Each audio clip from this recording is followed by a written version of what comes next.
Hello friends, so excited to be with you today. My name is Jade Moore and we are still in the series of what is it to be a Christian.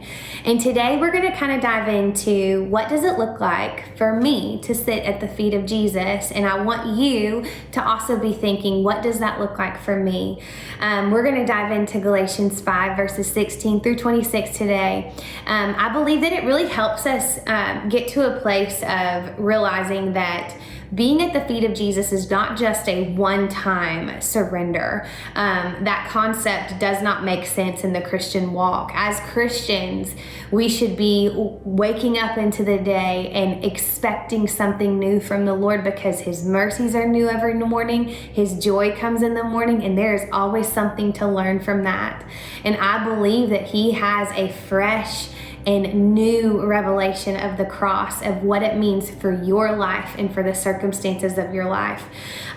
So verse 16 in Galatians 5, it says, I say then, walk by the Spirit. I love that he says to walk by the Spirit. It means that it takes work. Our faith without works is dead, and walking takes work. It also means that we need to discover what God's view is on the matter. So whatever it is that we're in, our workplace, at home, or wherever, insert your situation there. If we are not walking by the Spirit, then we will know, because walking takes work. If you're already exhausted, then I promise you, you're not alone, because I'm right there with you. It takes work. It takes work. So it goes on to say, I say then, walk by the Spirit, and you will certainly not carry out the desires of the flesh.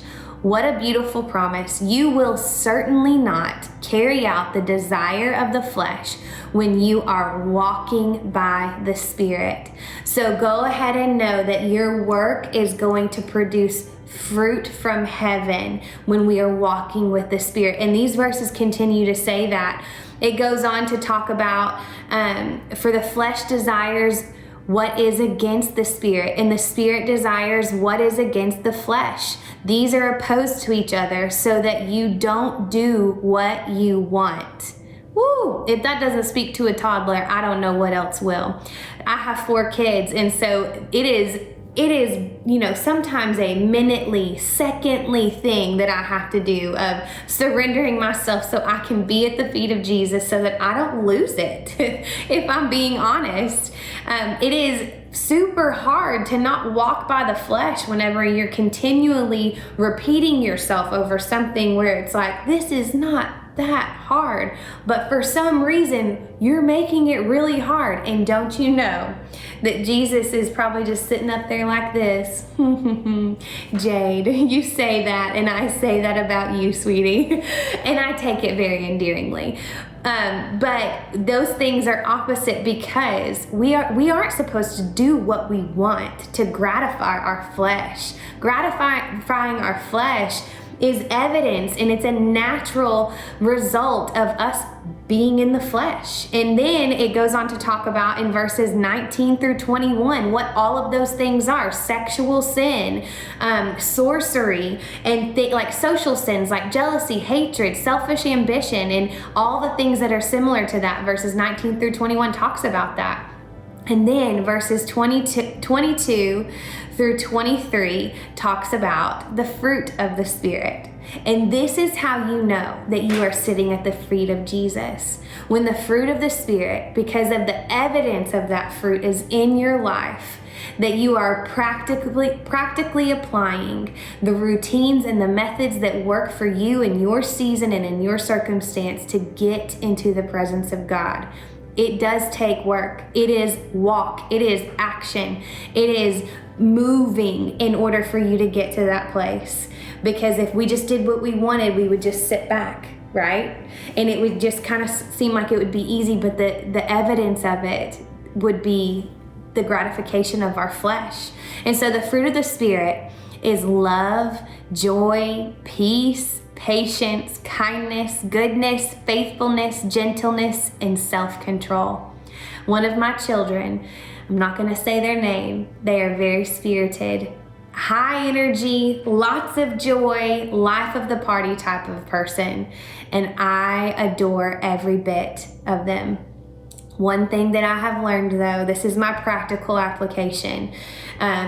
I have learned that if I use the word not as a weapon, but as something that is, the word is a motivator for not only my children, but for me, then I start to see the fruit of the Spirit come alive in my life.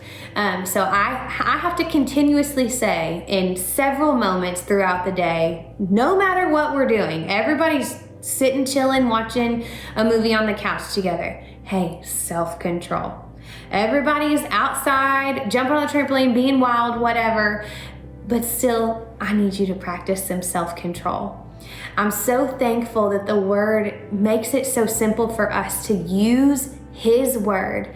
It is His mercy, it is His love and His grace that we get to use His Word and apply it to our lives in every single day situations. So what does that look like for you? I'm in the business world, and so I understand the ways of the world are different right now, and I don't know your situation, but my situation, I'm coming in contact with different people all the time. And so I'm thankful that I have the Word of God to speak over myself. I put the full armor of God on and I speak it over myself. I speak it over my situations and the people that I'm going to encounter. I utilize my time in my car before I get to work to pray and to worship. I make sure that if there's a moment where I get a little bit worked up or maybe I'm frustrated about something, am I walking with the Spirit? Am I walking by the Spirit? Or am I going to gratify my flesh by saying what I want to say? Am I walking with the Spirit, or am I going to show evidence of my flesh by my facial expression or whatever else might go on? I just think it's a big challenge for us as Christians. Like, what does it mean to be a Christian? It means that it takes work. It means that we have to walk by the Spirit, and we are going to either see evidence of His fruit or we're going to see evidence of our flesh. And it's a challenge for us, but it is not something that we cannot do because we have the Lord with us. Because when we walk with Him, certainly we will not carry out the desires of our flesh. Be blessed today. Have a great day.